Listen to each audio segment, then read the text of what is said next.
बदरुद्दुजा शम्सुद्दुहा।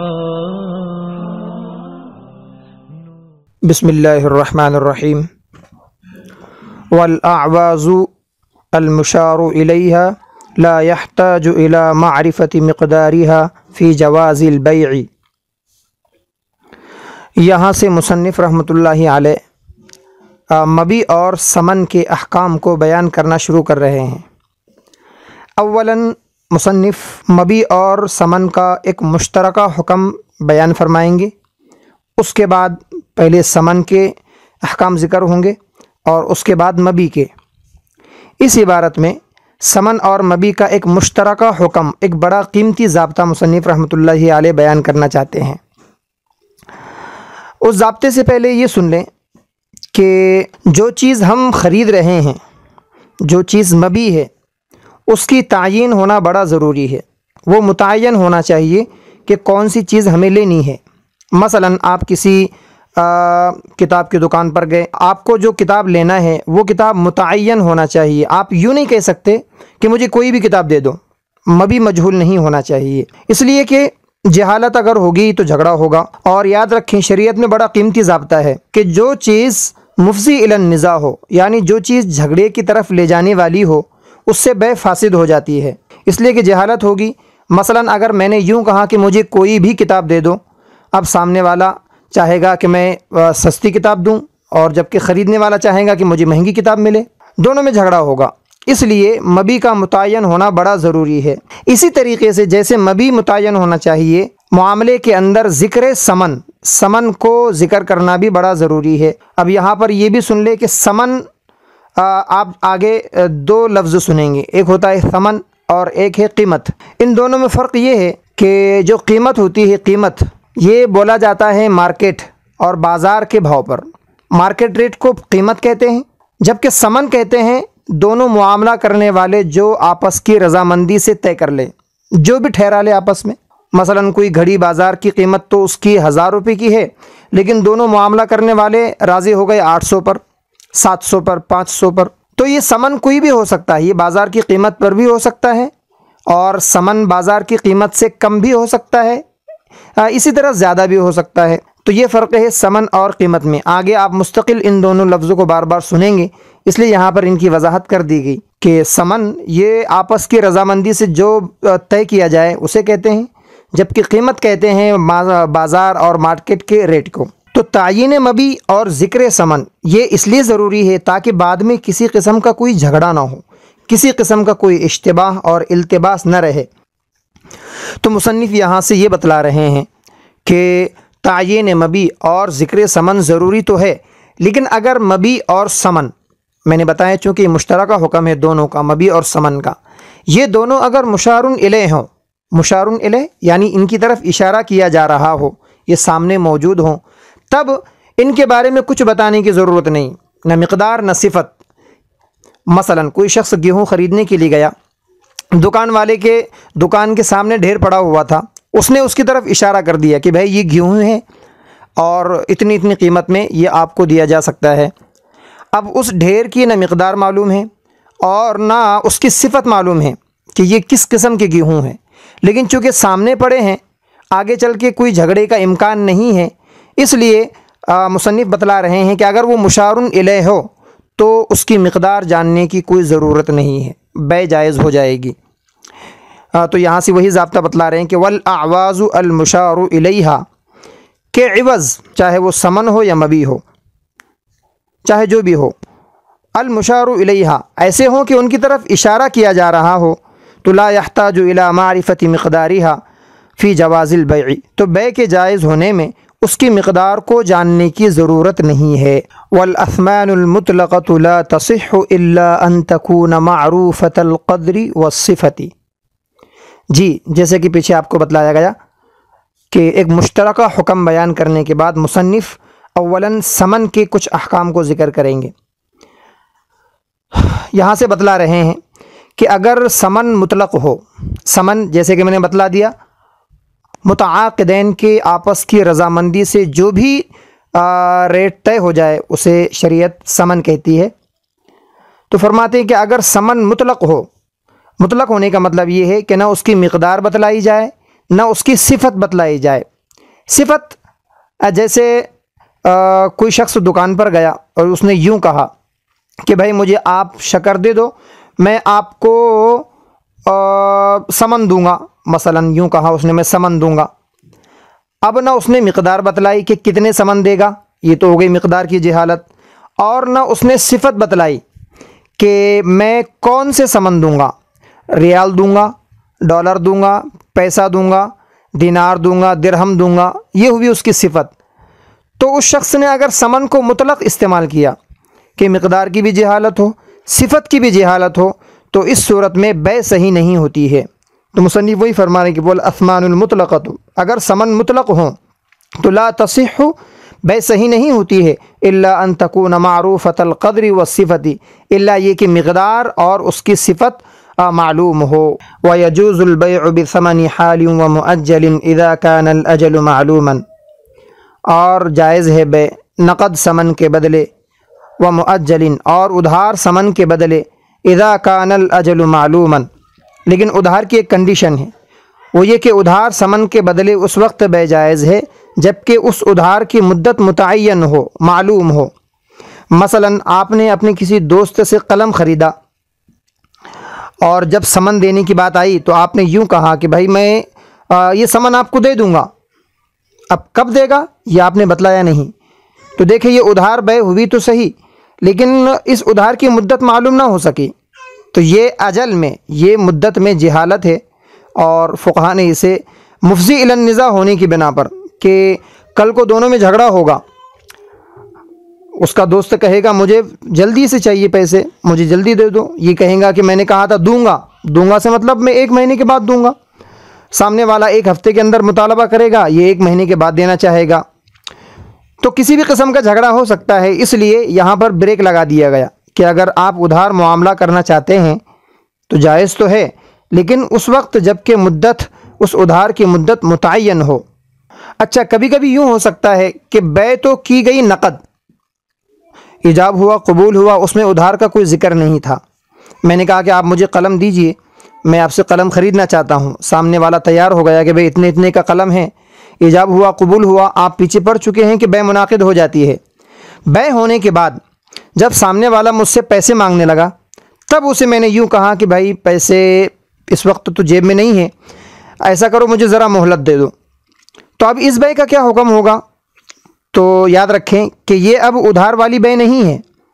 वो जो पहली किस्म की बै थी वो तो बै के अंदर ही शर्त लगाई गई थी उधार की, ताख़ीर की, तो वहाँ पर मुद्दत का मुतय्यन करना लाजमी था। अगर मुद्दत मुतय्यन न हो तो वो बै फासिद थी। लेकिन ये जो दूसरी किस्म की बै है कि जब बै तो हो गई लेकिन उसमें उधार का कोई ज़िक्र नहीं आया था, जब पैसों की बात आई, जब पैसे वो मांगने लगा मुझसे, उस वक्त मैंने उससे मोहलत मांगी, तो याद रखें ये बै सही तो हो गई, इसलिए कि बै के अंदर किसी किस्म का कोई फसाद नहीं आया, ये बै सही हो गई। हाँ, अलबत्ता जब वो पैसे मुझसे मांग रहा था तो मैंने उससे मोहलत मांगी। अब ये सामने वाले का हक़ है, चाहे तो मुझे मोहलत दे कि ठीक है भाई चल तो अपना दोस्त है, 1 महीने के बाद दे। उसने मुझे मोहलत दी, चाहे जितनी मोहलत दे, ये उसका हक़ है। और उसका ये भी हक़ है कि मुझे मोहलत ना दे और मुझसे फ़ौरन पैसों का मुतालबा करे, यूँ कहकर के हमारी बै तो नक़द हुई थी, उधार तो बै हुई नहीं थी, तो ये अब उसका हक़ है। तो ये 2 अलग अलग शक्लें हैं। एक तो ये कि बै के अंदर शर्त लगाई जाए ताख़ीर की, यानी बै उधार बोलकर ही बै हो, तो इसका अलग हुक्म है कि अब उधार की मुद्दत मुतय्यन होना चाहिए। और दूसरी शक्ल ये है कि बै हो तो जाए नक़द, उसमें उधार का कोई ज़िक्र नहीं, ईजाब हो गया, कबूल हो गया, और उसके बाद जो पैसे देने वाला है, जो समन की अदायगी करने वाला है, वो मोहलत मांगे। जी अच्छा, ये भी याद रखें कि ये जो ताख़ीर का ज़िक्र है, ये जो मोहलत की बात है, इसका ताल्लुक़ सिर्फ़ समन से है, इसका ताल्लुक़ मबी से नहीं है। जैसा कि ऊपर मैंने बतलाया कि मुसन्निफ़ समन के अहकाम बतला रहे हैं, तो ये जो ताख़ीर की बात है कि भाई मैं 1 महीने के बाद दूंगा, तो ये जो ताख़ीर है ये इसका ताल्लुक़ सिर्फ़ समन से है। समन को मुअख्खर किया जा सकता है, मबी से इसका ताल्लुक़ नहीं है। मबी को मुअख्खर करना दुरुस्त नहीं है। हाँ, उसकी आप आगे पढ़ेंगे बैअ सलम वग़ैरह में, तो उसके अहकाम वहाँ पर ज़िक्र किए जाएंगे। यहाँ पर आप इतना याद रखें कि ताख़ीर का ताल्लुक़ मबी से नहीं है, समन से है। वमन अतलक़ समन फ़िल बैइ कान अला गालिब नक़दिल बलदी फ़इन कानतिन नुक़ूद मुख्तलिफ़तन फ़ल बैउ फ़ासिदुन इल्ला अन युबय्यन अहदुहा। सूरत मसअला ये है कि कोई ऐसा मकाम है, कोई ऐसा शहर है जहाँ पर मुख्तलिफ़ ममालिक की करेंसियाँ ज़ेर इस्तेमाल हो, और एक शख्स वहाँ पर पहुँचा दुकान में, किसी सामान वाले के पास सामान ख़रीद लिया और समन को मुतलक छोड़ दिया, सिर्फ़ मिक़दार को ज़िक्र किया कि मैं आपको 100 रुपये दूँगा। अब वो मुल्क, वो गांव ऐसा था कि वहाँ पर हिंदुस्तानी रुपया भी चलता है और पाकिस्तानी रुपया भी चलता है। तो उसने ये नहीं कहा कि मैं कौन सा रुपया दूंगा, सिफत को ज़िक्र नहीं किया, सिर्फ मिक़दार को बतलाया। ऊपर आप सुन चुके हैं कि अगर मिक़दार में जहालत हो तब तो बे फासिद होगी। इस मसले में मिक़दार की जहालत की बात नहीं है, मिक़दार को ज़िक्र करना तो लाजमी है। हाँ, अलबत्ता उसने सिफत को ज़िक्र नहीं किया, इसलिए कि वहाँ पर मुख्तलिफ़ ममालिक की करेंसियाँ चलती थी। उसने सिफत को ज़िक्र नहीं किया, मुतलक समन को ज़िक्र किया, मिक़दार बतलाया कि मैं आपको 100 रुपये दूँगा।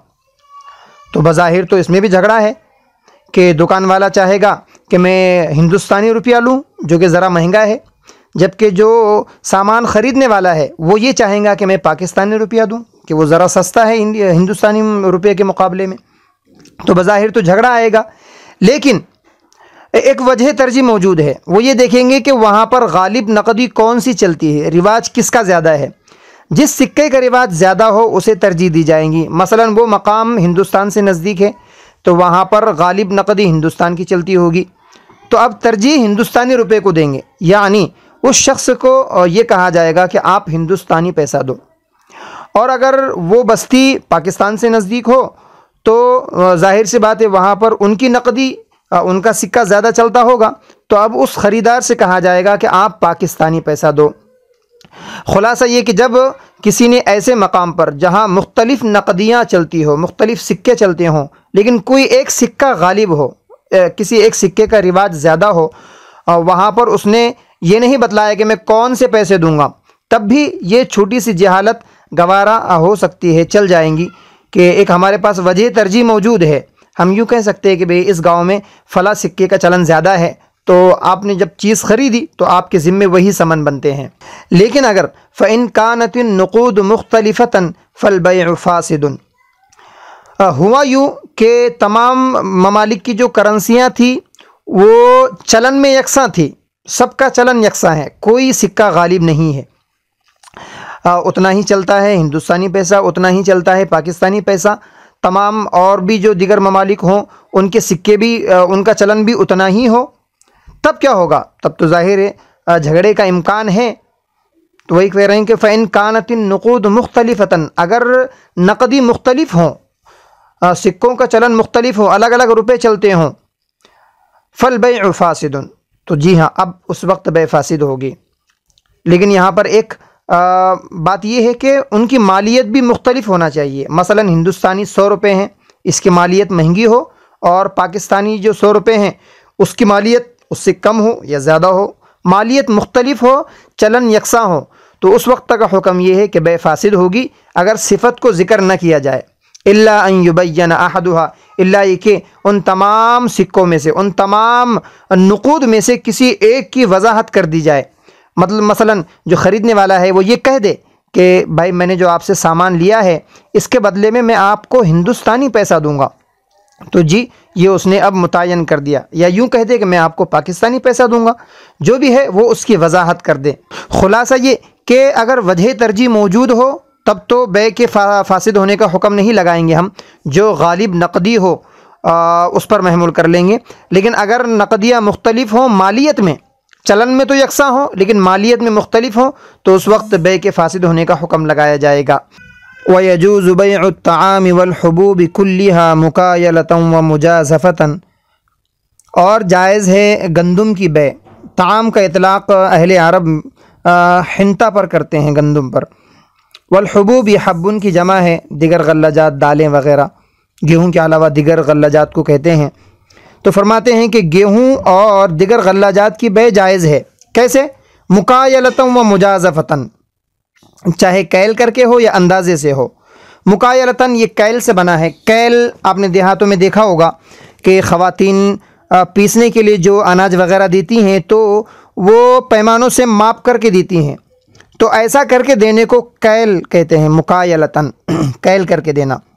वह मुजाज़फ़तन और अंदाज़े से बेचना भी जायज़ है। गले का ढेर पड़ा हो, आप सौदा कर लें कि भाई ये मुझे 100 रुपये में आप देना चाहते हैं तो दे दें, ये है मुजाज़फ़तन। तो मुकायलतन व मुजाज़फ़तन दोनों तरीक़ों से बेचना जायज़ है गल्ला जात को, चाहे वो गेहूँ हो या गेहूँ के अलावा दीगर दालें हैं, चावल वग़ैरह है। वह भी इनाइन बिअैनिही ला युरफ़ु मिक़दारुहु। इसी तरीक़े से कोई ऐसा मुतअय्यन बर्तन हो जिसकी मिक़दार का पता ना हो, उस बर्तन से माप करके देना भी जायज़ है। मसलन आप किसी दुकान में पहुँचे और आपने यूँ कहा कि मुझे इतने कफ़ीज़ एक आला होता है गल्लों को गिनने का, गल्लों को माप करने का। आपने कहा कि मुझे 2 कफ़ीज़ गेहूँ चाहिए। दुकान वाले ने आपसे कहा कि भाई मेरे पास कफ़ीज़ तो नहीं है, वो जो गेहूं को और गल्लों को वज़न करने का और उनको मापने का जो आला है वो मेरे पास तो नहीं है। अलबत्ता हाँ, एक बाल्टी पड़ी है, आप अगर राज़ी हों तो ये बाल्टी से मैं आपको दूंगा, फ़ी बाल्टी 10 रुपये। अगर आप राज़ी हों, दुकान वाला राज़ी है, तो अब चूँकि झगड़ा आने का इम्कान नहीं है इसलिए ये शक्ल भी जायज़ है। वही कहते हैं वो भी इनाइन बिअैनिही, मुतअय्यन बर्तन के ज़रिए से अगर बै की जाए, ऐसा मुतअय्यन बर्तन ला युरफ़ु मिक़दारुहु कि जिसकी मिक़दार का पता नहीं है, तब भी बै जायज़ है। इसी तरीक़े से औ बिवज़न हजरिन बिअैनिही ला युरफ़ु मिक़दारुहु, कोई ऐसा मुतअय्यन पत्थर के वज़न के ज़रिए से बै करना कि जिस पत्थर का वज़न आपको मालूम ना हो, ये शक्ल भी जायज़ है। औ बेवज़न हजरिन बिअैनिही ला युरफ़ु मिक़दारुहु, या बै करना ऐसे मुतअय्यन पत्थर के वज़न के ज़रिए से कि जिस पत्थर की मिक़दार का आपको पता ना हो। मसलन आप दुकान पर गए, आपने कहा कि मुझे 2 किलो शक्कर चाहिए, तो दुकान वाला आपसे यूँ कहता है कि 2 किलो के लिए मेरे पास वज़न करने के लिए आला नहीं है। तो ऐसा कीजिए, ये जो पत्थर पड़ा है, ये जो ईंट पड़ी है, इस ईंट से मैं आपको वज़न करके देता हूँ, फ़ी ईंट 10 रुपया या 20 रुपया जो भी तय हो जाए। आप भी राज़ी हो गए, दुकान वाला राज़ी हो गया। तो चूँकि झगड़ा आने का इम्कान नहीं है, इसलिए उस ईंट से या उस पत्थर से जिसकी मिक़दार का आपको पता नहीं है, उसके ज़रिए से भी अगर वज़न करके वो सामने वाला आपको सामान देता है तो बै की ये शक्ल भी जायज़ है।